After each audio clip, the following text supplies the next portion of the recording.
A colonização do governo britânico, serviu no comando aliado de Israel, assim que o Estado de Israel foi criado, foi jornalista, formado em História Econômica, e ao contrário do que muitos pensam, História Econômica História Econômica não é história. Não, é mais do que história, porque para você saber de economia, do que aconteceu, é mais aprofundado ainda. Então, ele tinha, assim, bastante know-how. Além disso, tinha um grande conhecimento de hebraico, outras línguas semíticas e outras línguas europeias, arcaicas, enfim. Depois, ele se especializou na língua suméria e ele sabia ler e entender o que estava contido nessas tabuletas antigas. Ele nunca traduziu nada, ok? É diferente do que... Sitchin traduziu errado. Sitchin inventou. Ele não traduziu. Ele explorou tudo que já estava traduzido, peneirou essas traduções e juntou o que ele achou mais coerente, o que fazia mais sentido, para ele entender o que aconteceu. E aí ele comparou com o Gênesis da Bíblia no original hebraico. Original não, porque o original já está perdido há muito tempo, mas vamos dizer assim, o massorético, o que chegou para nós depois das traduções e tudo mais, o que sobrou para a gente, para os judeus, inclusive, esse texto, já numa versão, digamos, alterada. O original a gente não conhece. Muito bem. Muito bem. Adão e Eva, o mito da criação.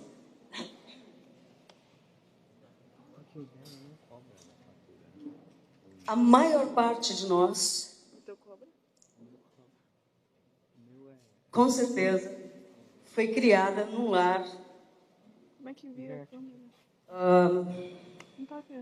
religioso. Vamos lá, eu vou para mais uma pergunta. Responde quem quiser, tá bom? É só para eu ter uma ideia. Quantos de vocês foram criados num lar religioso, cristão, evangélico ou católico? A maioria.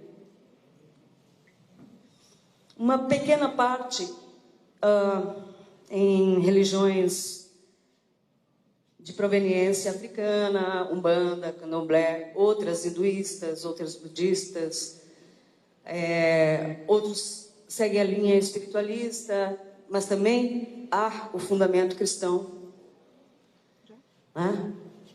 Outros são ateus, não acreditam em nada, mas provavelmente dentro de casa teve uma formação religiosa, de alguma dessas religiões advindas do ramo abraâmico. O judaísmo, o cristianismo e o islamismo. E todas elas contam a mesma história, que Deus criou Adão e Eva do barro e soprou neles a vida. Não é isso? É isso que a gente sabe. E a história é interessantíssima, é linda, é bonita. Os textos são alegóricos, têm uma linguagem bonita, poética. Isso, a gente conhece essa história de cor e salteado. Todo mundo conhece. Deus criou o homem do barro.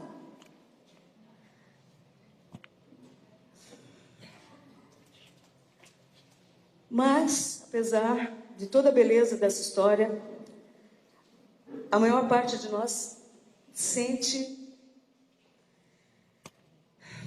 que isso talvez seja apenas um mito para explicar algo mais complexo.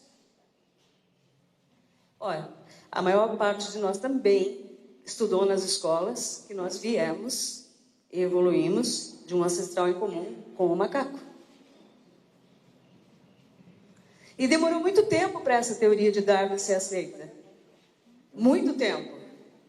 Quando ele lançou a teoria dele em 1859, em plena era vitoriana, o cara quase só não foi para a fogueira porque já tinha passado a fase das fogueiras. Ele teve muita sorte. E mesmo assim, na origem das espécies, nesse primeiro livro, ele até evitou falar a palavra evolução. Porque se você falasse em criação sem intervenção divina, era pura heresia. Pura heresia. Imagina isso. Na era vitoriana, aquela austeridade. Uau, que coragem! Muito bem. Com o tempo, vamos passar aqui. Eu já estava até esquecendo, né? Teoria da evolução de Darwin. Então, ele propõe que nós fomos evoluindo. Temos aqui o último, Homo erectus, até chegar a um estágio muito semelhante, muito próximo, de algo a se desenvolver no que nós seríamos. E isso faz muito sentido.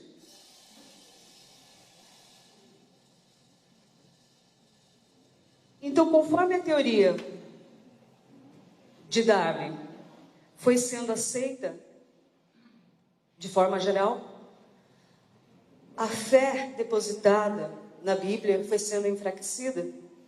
As pessoas preferiram escolher o lado mais lógico. Nós já não éramos mais obrigados a aceitar tudo pela fé. Só que a gente tem um probleminha com a teoria de Darwin. Nunca ficou explicado o salto que a humanidade deu, passando do Homo erectus direto para o Neandertal, sem deixar vestígios de ossadas entre um e outro.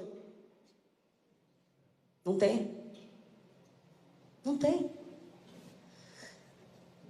Mesma coisa, do Neandertal para o Cro-Magnon. Não há vestígios arqueológicos de ossadas entre esses saltos. Não tem. Do Cro-Magnon para o homem moderno, sim. Há ossadas intermediárias. Aí já temos. Mas antes disso, do Homo erectus para o Neandertal e do Neandertal para o Cro-Magnon, nada. Existem sempre candidatos ao tal elo perdido, mas eles nunca se sustentam no posto, conforme as investigações vão avançando. Sempre cai por terra. Então não tem nada conclusivo sobre isso. Uma coisa interessante. Por algum tempo, todos os gêneros, Erectus, Neandertal, Cro-Magnon, conviveram no mesmo período e um não anulou o outro. Peraí, mas se nós evoluímos, pensa, se nós evoluímos de uma parte para outra, o que ainda estava fazendo lá o Homo erectus quando já existia o Neandertal? E o que estava fazendo o Neandertal quando já existia o Cro-Magnon? Como que eles estavam convivendo no mesmo período juntos? Até cerca de 40 mil anos atrás.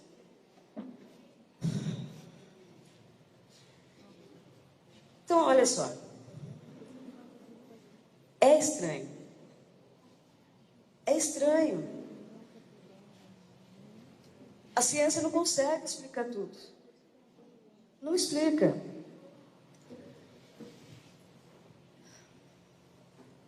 E tem mais uma coisinha. Quando surgiu o Neandertal, houve um salto Houve uma mudança súbita no DNA do ser humano. E a ciência não consegue explicar isso também. Como? Por que mudou o DNA? E olha só que interessante. Se estivéssemos seguindo o processo natural de evolução, nós não estaríamos aqui agora. Nós estaríamos lá no Homo erectus ainda. Porque esse ser simiesco já estava na Terra há 3, 4 milhões de anos. Hoje já se fala em 8 milhões de anos. Enquanto que o Neandertal surgiu a coisa de 300 mil anos atrás, 200 mil anos atrás, que seja, você tem certeza sobre isso? Existem outros seres similares a ele que surgiram de 600, 700 mil anos atrás, como o Heidelbergensis, o denisovano, etc., que são similares ao Neandertal, nessa mesma fase de evolução, praticamente, com poucas diferenças. Tá. Mesmo assim, esses seres estão deslocados no ritmo evolucionário. Por quê? Se tivéssemos evoluído naturalmente, nós estaríamos lá ainda, hoje, agora, que a gente não estaria em Piruíbe vendo essa palestra. A gente estaria catando frutos caídos no chão. A gente estaria matando o bicho a pau. A gente estaria bem peludinho, com carinha de macaquinho. A gente seria mais fiesco e menos a nossa forma de hoje.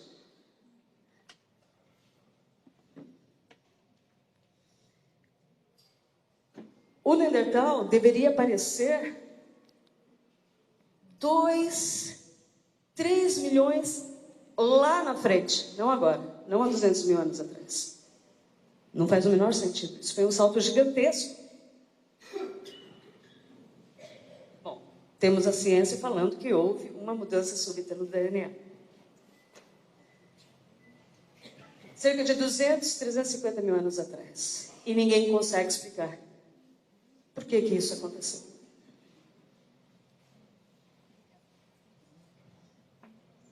O fato é que de seres bem simiescos, bem rústicos, que se alimentavam de carne crua, não que a gente não faça isso hoje, mas a modo como eles faziam antes era bem selvagem, né? Batendo bicho a pau, colhendo as frutas que caíam das árvores. Éramos coletores. Éramos selvagens, bebíamos água em poça d'água, andávamos com todos os animais juntos, era bem divertido. Mas, subitamente, quebrando o ciclo evolucionário, nós passamos dessas criaturas para seres mais graciosos, construtores de cidades, filósofos, médicos, professores, juízes, sacerdotes, reis, artistas, matemáticos.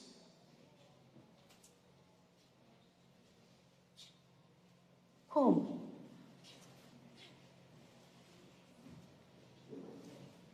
Como? Zeharia Sitchin, no 12º planeta, ele fala uma frase muito interessante. Ele diz assim: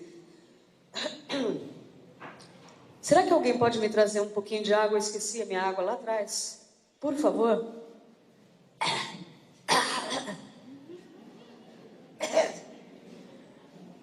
Bom, ele dizia o seguinte: os sumérios diziam que todas as coisas belas que eles sabiam, que eles faziam,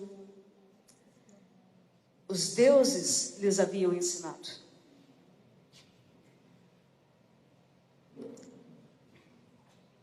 Oba.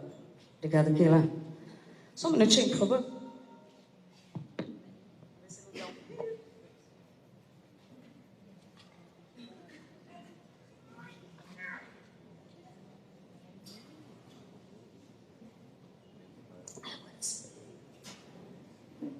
Então, isso aí. Como é que aconteceu isso, então? Mistério. Se a teoria de Darwin faz sentido só até um certo ponto e não explica o elo perdido, e se as histórias da Bíblia nos parecem mitologia, histórias da carochinha, o que mais nos resta investigar, então? O que a gente pode fazer para tentar descobrir isso? Tentar entender o que aconteceu. Talvez a teoria do astronauta antigo? É uma boa alternativa. Por que não? Não deixa de ser uma teoria lógica. Para alguns, pode ser besteira. Para outros que investigam seriamente, faz todo sentido. Porque há muitas evidências no passado da Terra e da humanidade de que alguns seres bem diferentes estiveram presentes e influenciaram toda a civilização. Tudo o que aconteceu no passado.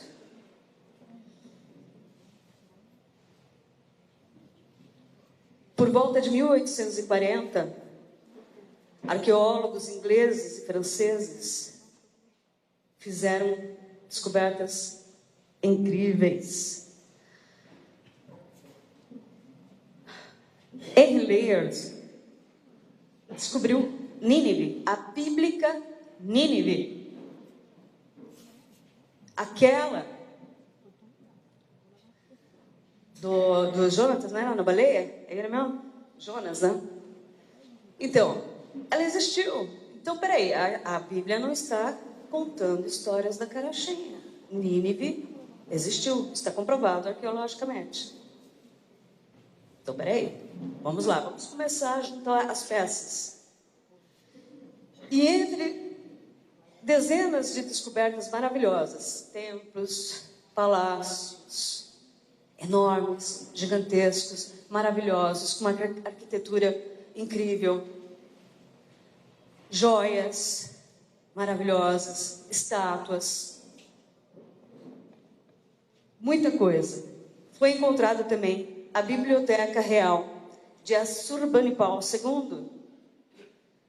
E dentro desta biblioteca, entre milhares de tabuletas de argila, foram encontradas 25 mil tabuletas de argila em escrita cuneiforme, que é isso aqui, essas marquinhas aqui e tal. Essas estão acondicionadas no Museu Britânico de Londres, muito bem conservadas, por sinal. Eles descobriram também algumas, poucas, em sumério original. Bem, essas tabuletas foram sendo traduzidas com o tempo, após a decifração da língua, né? E eles foram descobrindo muitas coisas. Inclusive que a mesma história que estava no Gênesis bíblico já havia sido contada antes nessas tabuletas muito mais antigas. Muito mais antigas. E há uma, já falando de um dilúvio, de um Noé, etc. Já estava tudo ali.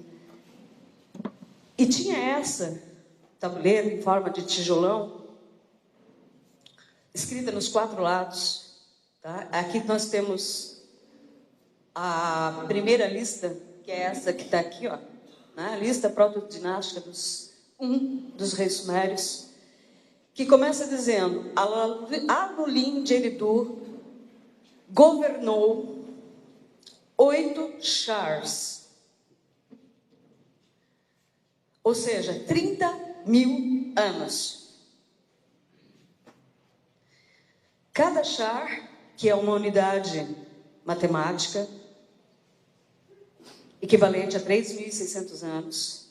Então você soma 8 chars, 3.600 mais 3.600, 30 mil anos.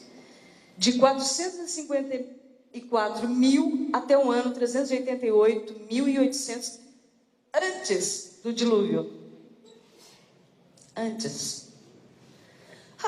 Óbvio. Aí você vai vendo e vai descendo até o último, que é o Sin Sudur ou Ziusudra, que é o Noé sumério, o herói do dilúvio, que viveu, que governou 36 mil anos até o dilúvio. E aí, acabou. Muito bem.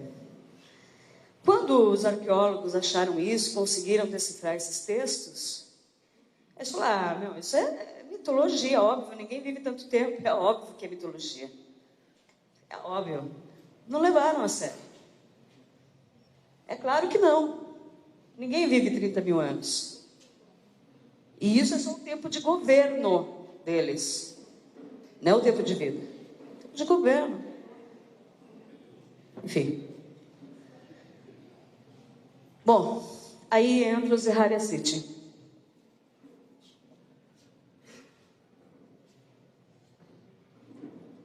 Conforme os textos foram sendo traduzidos e disponíveis, lá pelos anos 50, Sitchin já estudava esses textos, já se interessava por isso. Então, como eu disse antes, ele catou uma compilação de traduções que para ele eram mais coerentes. Ele juntou aquilo, peneirou o que era mais coerente para ele. E ele publicou esse livro que muita gente conhece, que é o 12º Planeta. Depois de 30 anos de pesquisa. Não foi do dia para a noite, não foi em 6 meses. O cara não estava brincando de serviço. Ele pesquisou muito antes. Muito.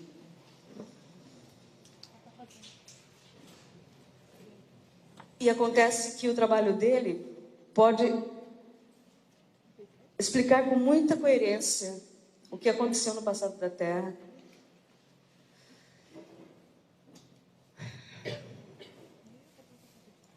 E como ele conseguiu decifrar a história de deuses que vieram do céu para a Terra e criaram o homem. Isso está na Bíblia, isso está nas tabuletas sumérias. Mas, quando foram descobertas, 1800 e bolinha, ninguém tinha conhecimento espacial, tecnológico. Como que eles iam compreender o que estava ali? Mitologia. Já Sitchin pôde perceber, naqueles textos alegóricos, que o que estava sendo dito ali era uma história real. Bem real. Então, ele encontrou essa história de deuses que vieram do céu. Anunnaki quer dizer isso. Aqueles que do céu vieram para a terra. Há controvérsia sobre o significado das palavras. Em algumas traduções pode significar semente do príncipe, filhos de Anu, mas dá tudo na mesma, tá? Que a semente do príncipe é referente a Anu, que é o rei dos céus. Então, de qualquer forma, os filhos do Deus que está no céu, os deuses que estão na terra são filhos do Deus que está no céu.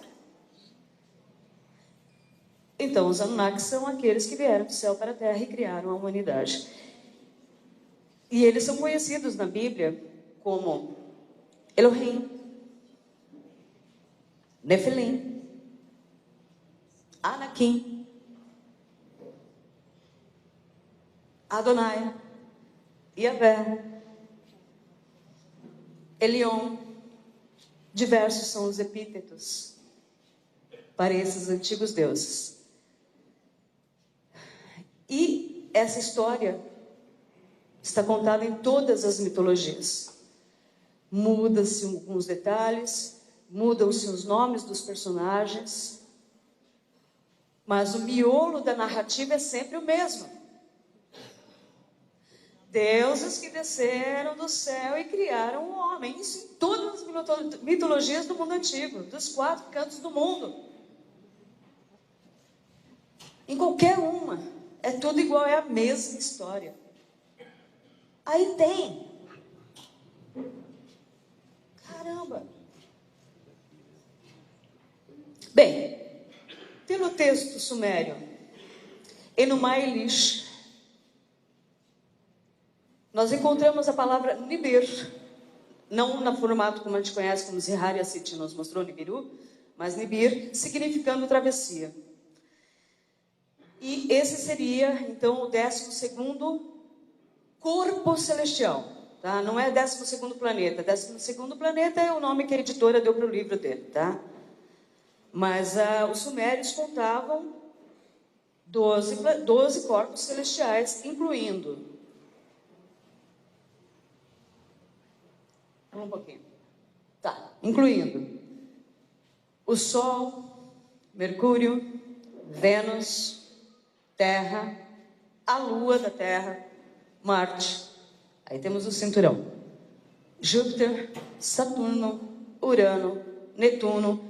Não temos Plutão aqui porque o coitado foi rebaixado, mas segundo Sitchin, os sumérios também contavam Plutão, que nos textos são conhecidos como Gaga. Bem, toda teoria tem pontas soltas, certo? Ele pode não estar certo em todos os detalhes, e esses detalhes têm que ser resolvidos. Mais cedo ou mais tarde a gente vai entender direitinho o que aconteceu. Mas, no geral, faz muito sentido, certo? Então, mais Nibiru, 12. E temos uma tabuleta, K3558, que confirma o número dos corpos celestes de Mumu, que é sistema solar sumério, é 12. 12.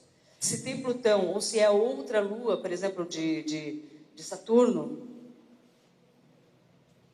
Titã, de repente não é Plutão, talvez seja outra lua, mas são 12 principais. Tá certo a conta. Água.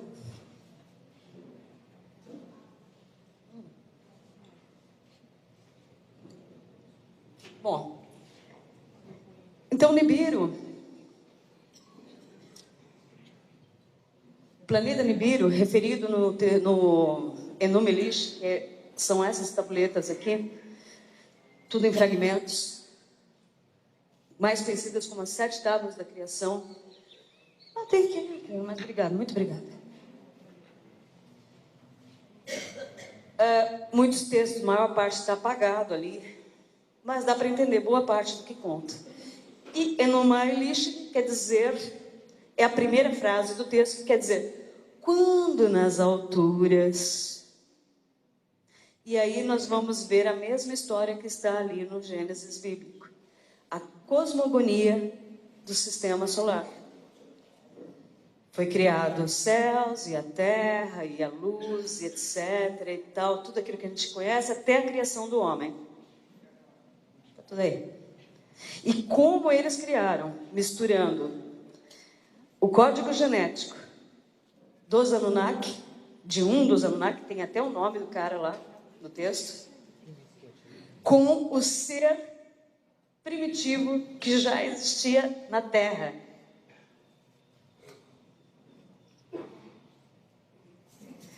Eu acho isso fascinante. Eu não sei vocês, mas para mim isso é fascinante.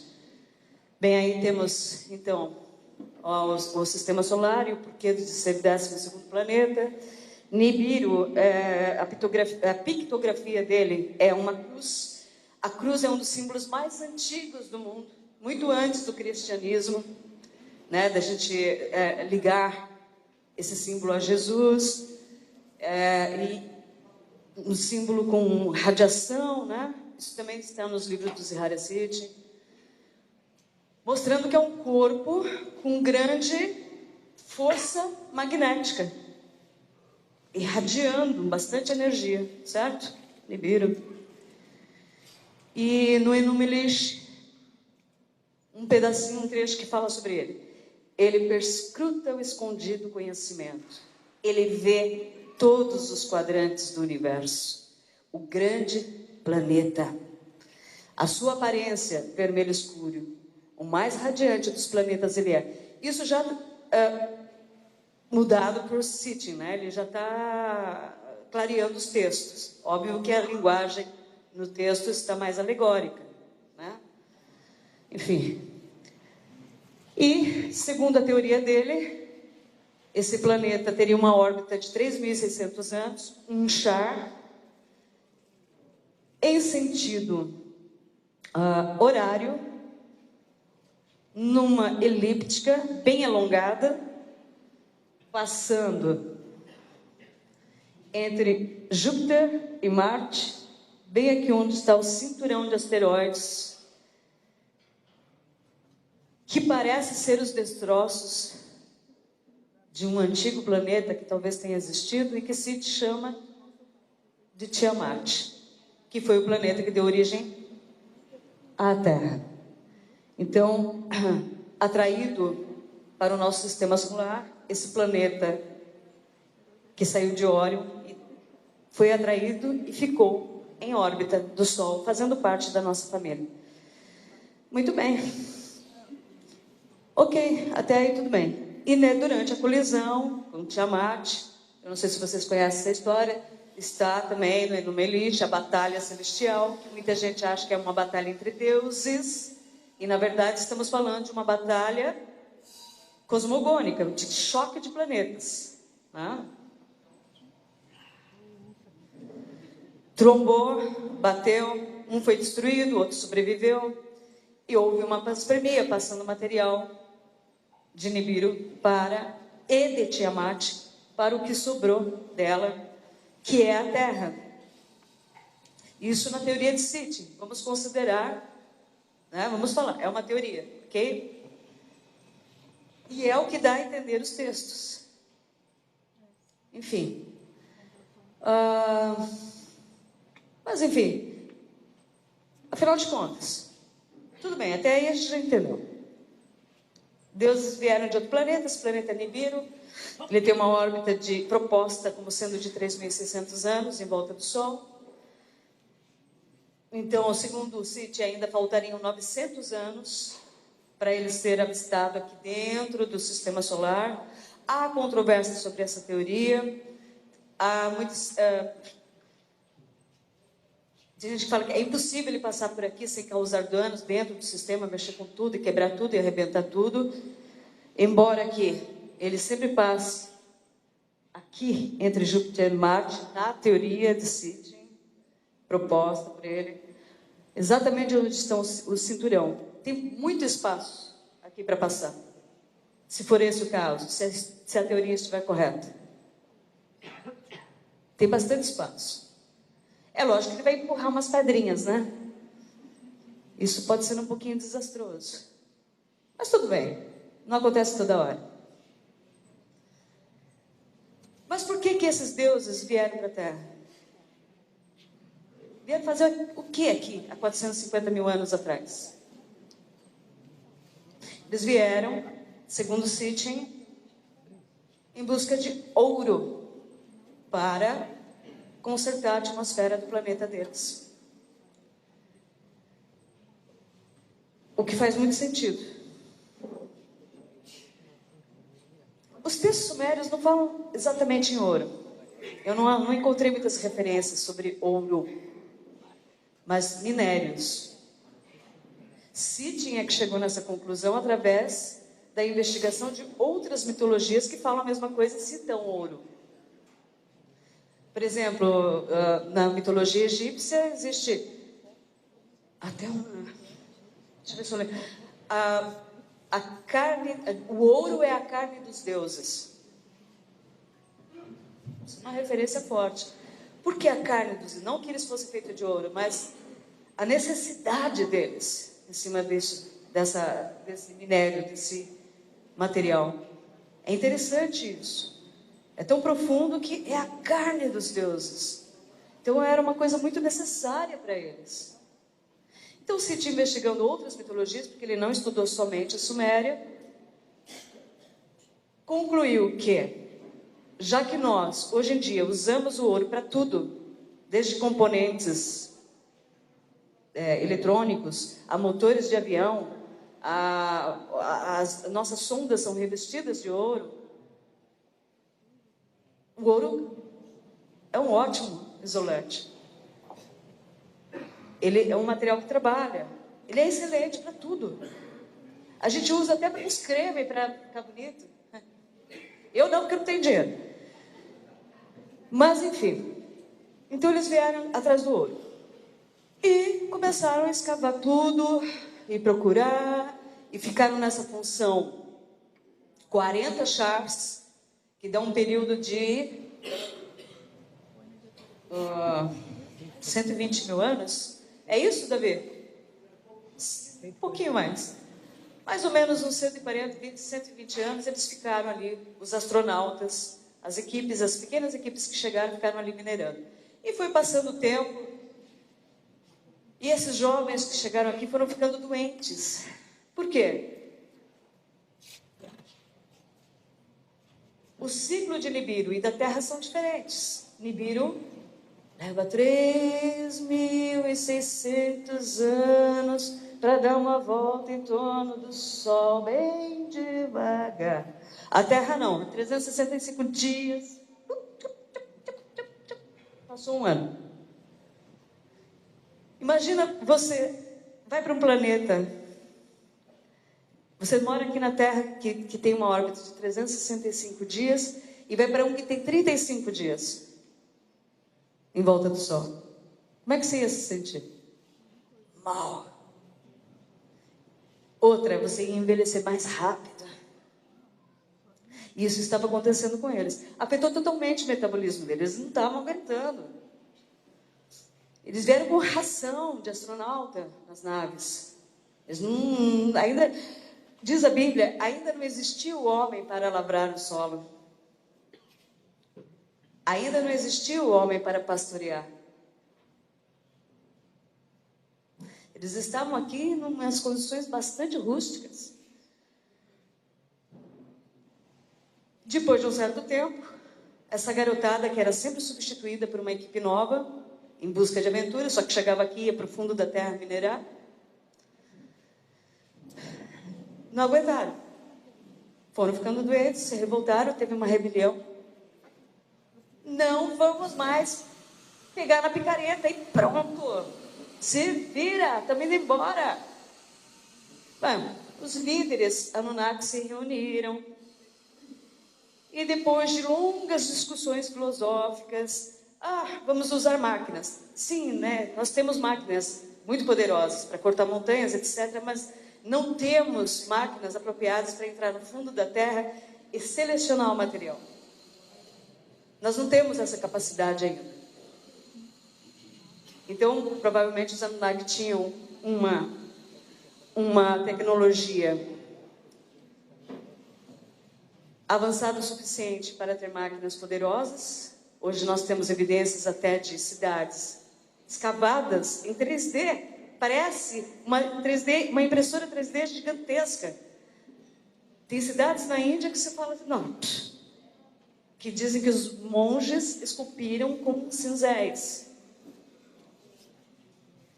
Eu vou avançar um pouquinho o papo, porque não vai ter como eu contar tudo para vocês hoje. Mas, enfim, depois de longas discussões, os Anunnaki resolveram criar um trabalhador primitivo. Certo? E nós temos essa cópia de um selo cilíndrico com Ningzida, filho de Enki, que está com um tubo de ensaio nas mãos, ou que parece ser, e Nihuzarg, com a criatura criada, o homem. O título do nome dela e depois falando, eu criei com as minhas mãos, eu o fiz. Toda orgulhosa. Mas isso depois de muitas experiências que deram errado. Então esses mitos de centauros, minotauros, sereias, faunos, isso pode ser verdade. Porque para criar, para chegar no Homo sapiens, eles cometeram muitas besteiras, criaram muitas quimeras.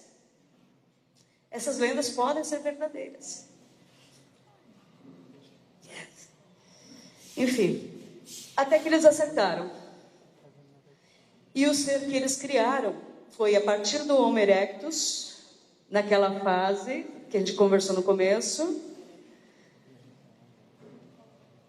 cruzado com o DNA dos Anunnaki, surgiu este outro ser mais aprimorado, os Neandertais. Eu vou pôr como os Neandertais, ok? Pode ser algum outro ser similar da mesma época e tal. Vamos pôr como Homo sapiens neanderthalenses, tá? Um tipo rústico, muito apropriado para o trabalho pesado, inteligente o suficiente para entender e cumprir as ordens, podia se comunicar, ele falava, apesar da fala arrastada, ele se comunicava. Ao contrário do que muita gente que acha que só gruinho, não, eles falavam. Meio pesadão assim, talvez mais ainda, mas falavam. E é interessante, o professor Westcott, presidente da Faculdade de Antropologia de Madison University dos Estados Unidos, no livro The Divine Animal, diz em seus estudos que a espécie Sapiens apresenta reações emocionais e atitudes sociais típicas de espécies domesticadas. Nossa.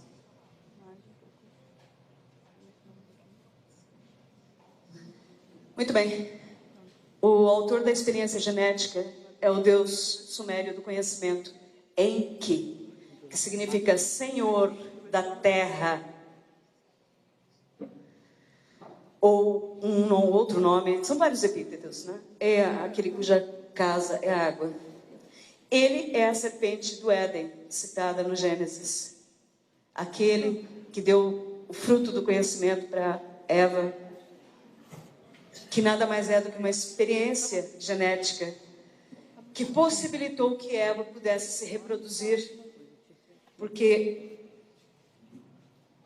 esses seres criados em laboratório, por serem híbridos, assim como acontece no caso da mula, que é o cruzamento do burro com o cavalo, a mula é estéril.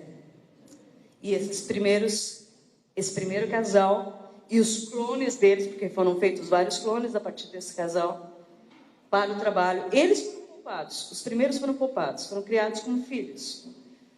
A outra turma, quando conseguia pegar na picareta, ia para baixo da terra. Cavar, cavar, cavar. Depois, no final do dia, iam dormir nas cavernas. Muito bem.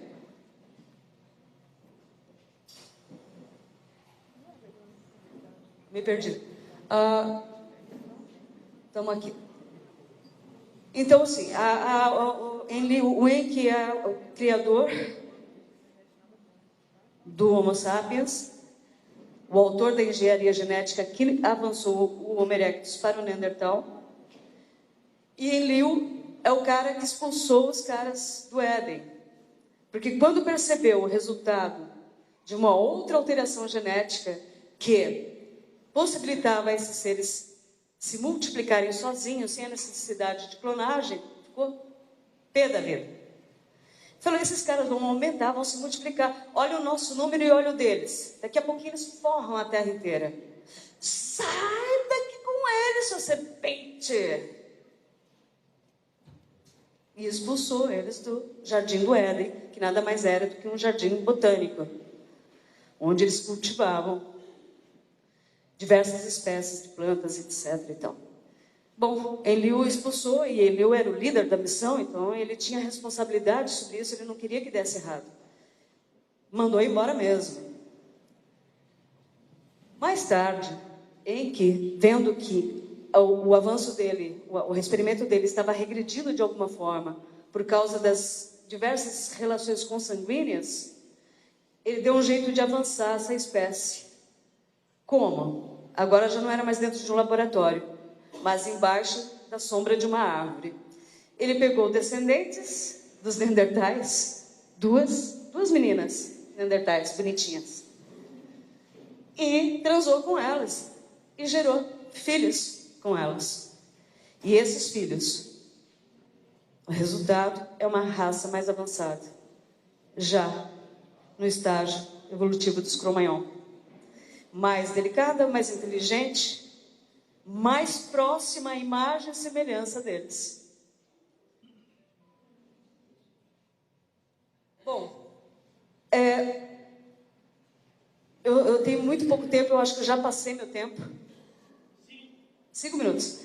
Então, estudos genéticos fizeram análises do DNA fóssil das mulheres neandertais e perceberam que o DNA mitocondrial, que é passado exclusivamente da mãe para o filho, de ambos os sexos, concluíram que nós compartilhamos 2,5% a 4% do DNA com os neandertais. Agora, fazendo análise a partir do cromossomo Y, os pesquisadores observaram que, aparentemente, o DNA deles não foi passado para os humanos modernos. Ué, por quê? Porque o Y é um Anunnaki. E depois veio o dilúvio, que não foi um castigo divino, mas que foi muito bem aproveitado por Enlil para tentar exterminar essa nova raça que nascia. Porque ele tinha medo das consequências, ele não queria que a gente se multiplicasse. E diversos outros problemas. Fora que os tais anjos caídos começaram a se relacionar com as mulheres da terra, achando elas bonitinhas e tal. E nada bom. Então, se multiplicaram e foram se multiplicando. Aí surgiu Noé. Do cruzamento dos Anunnaki com os Cro-Magnon, surgiu o homem moderno. Depois do dilúvio, a relação dos Anunnaki com a gente mudou bastante. Nós passamos de escravos, sim, nós fomos. Não nós, mas aquela primeira geração criada em laboratório, sim. Foi com esse objetivo, um trabalhador primitivo. Isso está na Bíblia. Deus pôs o homem no jardim para que dele cuidasse. Quem não entendeu ainda? Isso é óbvio. Bom, vamos lá. Então, depois do dilúvio, essa relação entre nós, seres do céu e seres da terra, mudou. E nós passamos de escravos a coadjuvantes na história do mundo. E veio a Suméria, e veio o Egito, e veio a China, e vieram todas essas civilizações, reinos caíram, reinos se levantaram, e aqui estamos nós, e tudo que nós somos hoje, somos o resultado do encontro com esses seres que do céu vieram, os Anunnaki. E em todas as culturas temos diversas representações deles. Aqui é o Enki, como o Anis, ele na cultura hindu. No Egito nós temos todos os deuses retratados com carinha de bichinho, etc. Na Grécia eles são humanos. Zeus, deus do trovão da Grécia. Na África ele é Xangô, nos países nórdicos ele é Thor, no Japão ele é Raiji, mas todos surgiram do deus Ishkur, mesopotâmico, muito mais antigo. Enfim, é isso. Tchau.